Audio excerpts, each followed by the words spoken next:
Hi, I'm Al Korelin. You know, one of the nice things about doing our radio program, the Korelin Economics Report, is I meet some really fascinating people, both in the political arena and also in the business arena. And it's doubly exciting when I meet somebody in the course of doing the radio and also in the course of playing on the course. That's the golf course. And Bruce Bragagnolo, my guest right now, definitely falls into that category. I met Bruce. Bruce, by the way, is the Chief Executive Officer of a company called Timmins Gold. We have visited the Timmins Gold San Francisco mine down in Mexico. We've shot video down there. That video is certainly available for viewing on our website. But Bruce and I took a liking to each other because we're both A, frustrated golfers, and we're both B, at the time we were both frustrated miners. Bruce is no longer frustrated.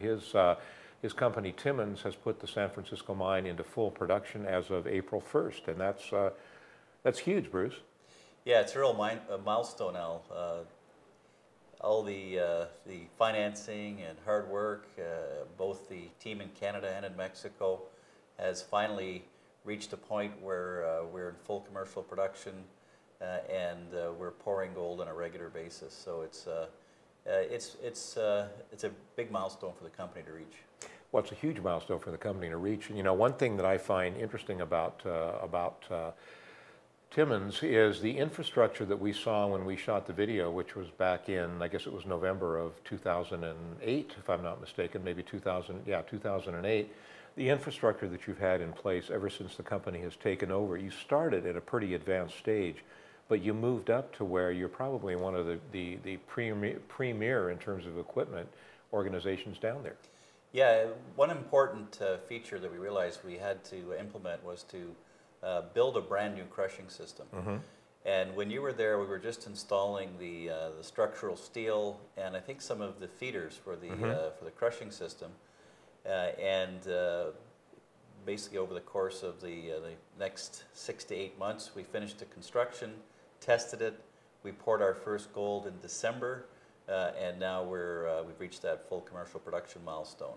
And so from here on out, we should be producing at a rate of 12,000 tons of ore to the primary crusher per day. Let's talk about two things. Let's talk about, number one, where you're at right now in terms of the current rate of production. And then I want to talk a little bit about some of your recent press releases which have talked about the exploration work that you've done that actually is increasing the size of the asset. But let's talk first about production. Annual rate approximately? This year we plan to extract 80,000 ounces of gold. We might not get to pour all of that because of the time in the heap leach pad. You're always building up inventory. But we expect to have 80,000 ounces of gold go through the heap leach pads this year. And Bruce, I know you can't say this, but other experts in the industry, letter writers, for example, are suggesting, and they've gone on record on our show as saying, we think the production number is going to be a lot bigger than 80,000 ounces a year. Yeah, we have expansion plans to increase the throughput through the primary crusher. And we're looking at implementing those plans in the near future. Tell me about the plans. Well, the plan is when we built the secondary and tertiary crushing system, which is the fine crushing system, when we built that, we always had plans to expand the system.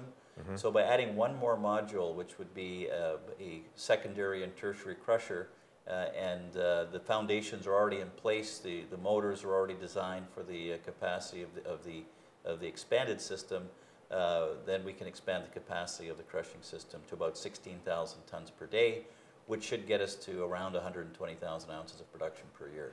Bruce, let's talk a little bit about profitability, costs versus revenues.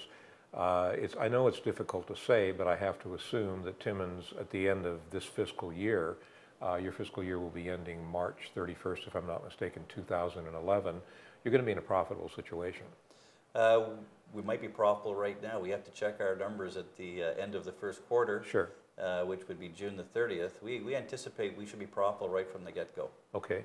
Now, in terms of expansion, I know you're doing some exploration work down there to basically, again, increase the size of the asset. Real quickly, what have you done recently, and what do you plan to do along those lines for the rest of 2010? Well, our last couple of news releases for exploration showed that we're hitting gold throughout an extensive system right around the mine. We're stepping out, we're hitting gold. We've drilled 4 kilometers away to the north of the mine, and we're hitting gold 4 kilometers away. We're drilling 100 meters to the south of the mine, we're hitting gold 100 meters to the south. We're drilling 800 meters to the south, we're hitting gold. We're drilling a kilometer along strike, we're hitting gold.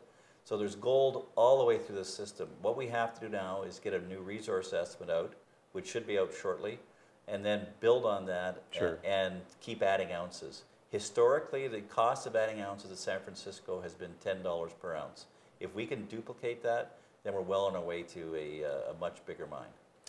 We have been following Timmins Gold, which by the way trades on the TSX under the symbol TMM. We've been following the company now for about 3 years, and I have to say that it's really gratifying to follow a company that, as I said earlier, at the risk of repeating myself, but I'm getting old, so I have to remember what I said earlier. At the risk of repeating myself, I mean, you guys have really gone literally from square one to square 10, you know, basically exploration development to full production. And now I have to assume from what you're saying on the record in terms of your press releases, in terms of the production rate right now, this is going to be a lot larger situation than perhaps you envisioned a year ago. Well, we always envisioned a much bigger situation in San Francisco. Yeah. On our very first trips to the mine, we realized there was a lot of potential to expand the resource because of the size of the system that we're in.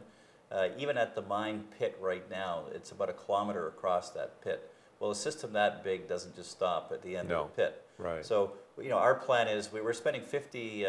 We're gonna do 50,000 meters of drilling in a combination of reverse circulation, maybe some core. We're also going to do RAB drilling for exploration drilling, kind of scout drilling. So the combination of 50 reverse circulation and 20,000 RAB drilling should get us an extensive look at the area over the next few months. So we're drilling right now at the rate of about 10 to 15,000 meters a month.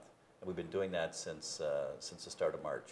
Going to be some great news coming out on this company. You'll be able to pick up all of that information certainly on the company's website, also on our website. It's really, really fun at the stage in my career that I'm at to be following a company that's doing as well as Timmins Gold is. We're looking for big things, Bruce, in 2010. Good, so are we.